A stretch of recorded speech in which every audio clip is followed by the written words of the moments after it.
Negara Jepang juga terkenal handal dalam membangun infrastruktur berskala besar, seperti megaproyeknya yaitu Tokyo Bay Aqua Line. Untuk membangun jalan tol ini, membutuhkan proses yang lama karena sangat kompleks yang mencakup pembangunan pulau buatan dan terowongan bawah laut. Dan berikut adalah megaproyek terbesar di Jepang. Tokyo Bay Aqua Line merupakan jalan tol yang dibangun pada Teluk Tokyo. Pada zaman lampau, orang Jepang mengenal Teluk Tokyo ini dengan nama Uchi-Umi.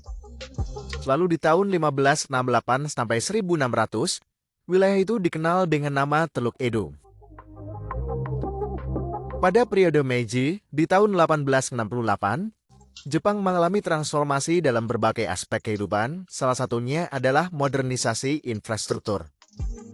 Pemerintah Jepang kala itu mengubah wajah kota Tokyo dan mempromosikan pertumbuhan ekonomi dengan melakukan proyek reklamasi di Teluk Tokyo. Pada awalnya reklamasi bertujuan untuk memperluas pelabuhan, dan reklamasi lahan ini berkelanjutan terus-menerus hingga saat ini.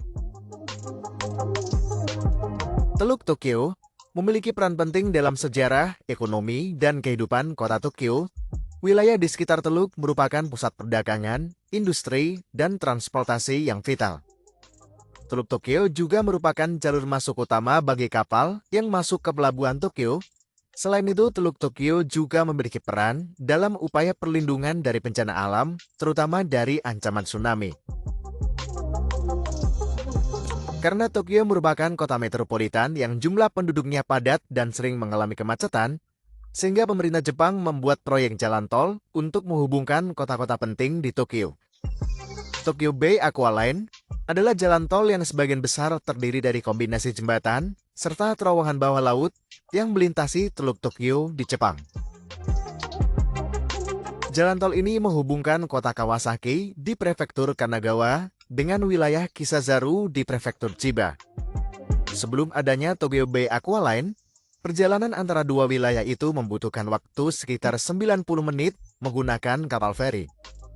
Dan setelah dibangun jalan tol Tokyo Bay Aqua Line, perjalanan hanya memakan waktu 15 menit saja. Jalan tol Tokyo Bay Aqua Line memiliki panjang keseluruhan 23,7 km, termasuk jembatan sepanjang 4,4 km, dan terowongan sepanjang 9,6 km yang berada di bawah Teluk Tokyo.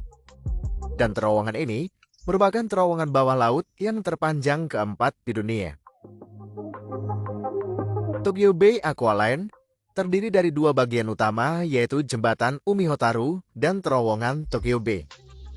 Pada jembatan Umihotaru terdapat sebuah pulau buatan yang dibangun di tengah Teluk Tokyo.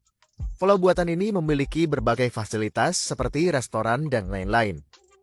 Dan pulau buatan ini sangat populer di antara wisatawan dan pengendara yang melintasi jembatan tersebut.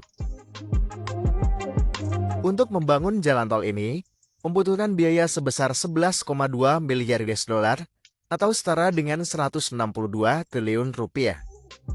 Pembangunan Tokyo Bay Aqua Line dimulai pada tahun 1966, dibuka untuk umum pada tahun 1997, dan untuk perencanaannya membutuhkan waktu 23 tahun, sedangkan untuk masa konstruksinya membutuhkan waktu 9 tahun. Bagian paling sulit dalam proyek jalan tol ini adalah membangun terowongan bawah lautnya. Hal ini dikarenakan lokasinya berada di area seismik yang aktif, kemudian terdapat tanah lunak, serta memiliki tekanan air yang tinggi. Terowongan bawah lautnya dimulai dari 4 sisi, yaitu sisi kiri dan kanan, lalu 2 sisi di bagian tengahnya. Dan nantinya mesin bor akan saling bertemu. Untuk itulah di bagian tengah Tokyo Bay Aqua Line dibangun Earth Retaining Wall atau dinding penahan tanah. Struktur yang dibangun di tengah laut ini memiliki bentuk silinder dengan diameter 200 meter serta memiliki kedalaman mencapai 114 meter di bawah permukaan air laut. Untuk saat ini, Earth Retaining Wall itu memiliki peran penting sebagai ventilasi, kemudian tempat pemeliharaan fasilitas, dan lain-lain. Selain sebagai ventilasi, Earth Retaining Wall ini dulunya juga digunakan untuk memasukkan mesin bor terowongan. Untuk membangun terowongan bawah lautnya, digunakan TBM atau mesin bor terowongan yang memiliki diameter 14 meter. TBM tersebut dibawa dengan tongkang dalam beberapa bagian, dan setelah di lokasi bagian-bagian TBM itu dimasukkan ke dalam menggunakan kren yang berkapasitas hingga 4.000 ton. Dan berat dari mesin bor tersebut adalah 3.000 ton. Dalam menggali terowongan, mesin bor juga akan melakukan proses ring building secara otomatis.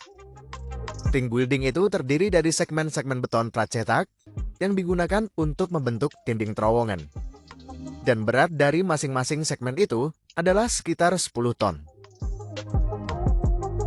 Nantinya mesin bor akan secara otomatis menyatukan segmen-segmen itu dan dibaut. Ketika mesin bor bergerak maju, beton plat cetak akan dibawa membentuk lapisan terowongan di belakang mesin bor untuk mencegah runtuhnya tanah hasil galian.